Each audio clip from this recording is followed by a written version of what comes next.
something, I'm Well, sorry. speaking of Mr. Poach, well, Council and ladies and gentlemen, Section 606G of the Monroeville Home Rule Charter requires for the mayor to prepare and deliver a State of the Municipality report to the citizens of Monroeville.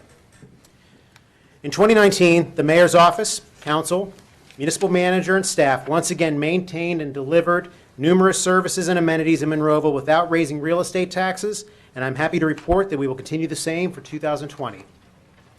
Financially, Monroeville is positioned well with our unassigned fund balance being approximately $12 million. This is well above the 20% recommendation of the Government Finance Officers Association, which is considered a solid financial reserve.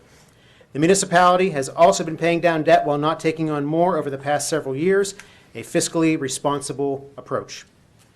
The fund balance has experienced growth due to keeping expenditures within budget with the help of the municipal manager and department heads, the delaying of filling of some positions, and by the exceptional collections by our tax collector and the tax department, including the ongoing business tax auditing program, which has generated an additional $6 million since the program began about 4 years ago. Although these figures are optimistic, there are upcoming expenses that need to be addressed. There are aging infrastructure needs throughout the community and municipal facilities that need to be identified and undertaken. The municipal manager has been working with the department heads to present a 5-year capital improvement program for council to consider adopting this year. Our municipal administered community hubs, the Monroeville Public Library and the Monroeville Senior Citizen Center, had great years. The library saw an increase in circulation, door count, and program attendance while continuing to be a center of lifelong learning for our residents. The Senior Citizen Center also experienced a record number of visits and members this year, with an increase in programming and special events. The center positively impacts the quality of life of our residents aged 50 and over. The Recreation and Parks Department continues to provide many special programs, concerts, and events. At Community Park West, 6 new pickleball courts were created and have been extremely popular. In addition, 4 other basketball and tennis courts were completed and have been positively received. A larger event hosted at the park this year was the Cool Events Terrain Race in October through Visit Monroeville. This obstacle course style race attracted approximately 7,000 people to our community. Its success was a testament to our community's can-do attitude, showcasing the cooperation of Allegheny Health Network, Monroeville Police, Fire, and EMS, our Public Works Department, and the Parks and Recreation staff. Unfortunately, in 2020, we will be experiencing a loss of a recreation amenity. Due to the future expansion of the Pennsylvania Turnpike, the Monroeville Community Pool had its last season in 2019.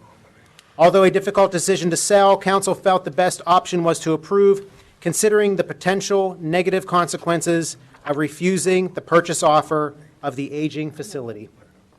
Fortunately, council agreed to place the approximately $1 million from the sale into a separate account to be utilized solely for a future amenity in the Parks Department, a move I strongly support. Since the pool decision, we have had meetings with our 5 private swimming clubs and feel that Monroeville will be able to maintain programming and swimming opportunities for our residents. This past year, 275 building permits were issued with an approximate construction value of $30 million, which demonstrates the amount of new and existing alterations of land development projects that were approved. Some examples are the construction of UPMC East Emergency Room expansion, the 92-unit Evergreen Apartments, the start of the Maple Crest housing development, and the completion of the Dentistry for Kids project on Monroeville Boulevard. AHN Forbes also opened their 63,000 square foot, $35 million cancer and imaging center on their campus this past year. With the positives in construction and good development in Monroeville, we must continue to address the other end of the spectrum of property maintenance and blight with code enforcement. Property maintenance violations are detrimental to neighborhoods, property values, and the community as a whole. Council approved a vacant property ordinance this past year, which requires the registration of all vacant and abandoned buildings and structures in the municipality after a set period of time, which will allow the municipality to monitor these properties and help us identify available real estate. We will also remain highly active in the Tri-Cog Land Bank, which is a regional program to get vacant, abandoned, and tax delinquent properties back into good use and onto the tax rolls. We continue to provide excellent public safety with our in-house dispatch center, police, fire, and emergency medical services. In 2019, we hired 6 new officers and a total of 8 over the past 2 years. The department maintains the peace and safety in Monroeville and does so with a high level of excellence. In addition to personnel, we have expanded our community-wide camera system and license plate readers in partnership with Allegheny County's District Attorney's Office. It remains a significant system to aid our police department. In 2018, Council enacted the Pollution Control and Flood Reduction Program, and last year began collecting the structured user fee. This program provides for the operation of a storm sewer system and rules that need to be followed. This program is regulated by the Federal Clean Water Act under a system commonly referred to as an MS4 permit, which stipulates many activities that the municipality must conduct in order to stay in compliance while discharging stormwater. The MS4 department has begun maintaining the municipal-wide storm sewer system. With that, there is a lot of work that needs to be done. This year, our region experienced above-average precipitation once again, and we have had issues with flooding and water runoff. A major rain event this year saw 4 inches of rainfall in one evening in the region, which caused flooding, severe damage, extremely dangerous conditions in several areas. The issues in these areas are multifactorial. We are exploring steps to rectify these issues where able, but none of them will be inexpensive or easy to complete. We will continue to meet with outside agencies to assist staff and council to dictate a course of action. Monroeville continues to have a strong business community, for we saw an increase in business licenses issued this past year. BPMI Elmhurst Group held a ribbon cutting on the addition of their building and have quickly become one of our largest employers, joining AHN Forbes Hospital, CVS Caremark, and UPMC. We have also seen new ownership of the former Westinghouse site, which has been rebranded as the Next Tier Connect at Pittsburgh East. I am excited by their plans for the site and look forward for their involvement in our community. Although we have had these bright spots in commerce and employment, we need to do more to fill vacancies and attract business. Through the recommendation of the municipal manager, council budgeted for an economic development consultant, which we will be exploring this year. I will also be meeting regularly with the Monroeville Area Chamber of Commerce, its president, Sean Logan, and real estate owners to match good businesses with opportunities here in Monroeville. In 2019, Council passed an active transportation plan, which is an outline to improve pedestrian and bicycle safety and access in Monroeville, which will benefit current residents and attract our next generation.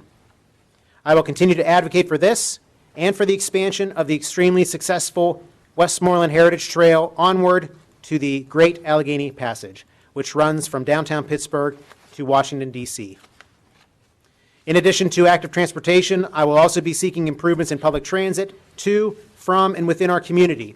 All of this is aimed at attracting and growing our businesses while improving transportation options for residents that work downtown or ones that simply need public transit. I will continue to meet with the Port Authority on these issues in the coming months.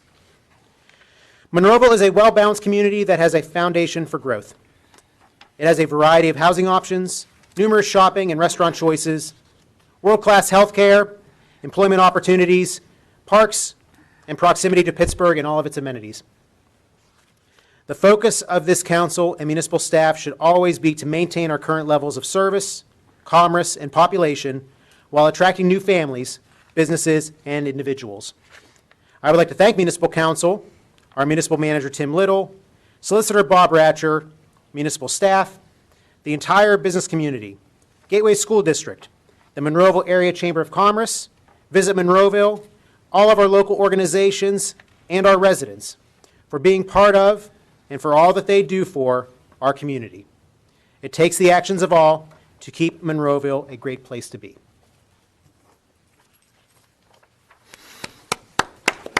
There you go.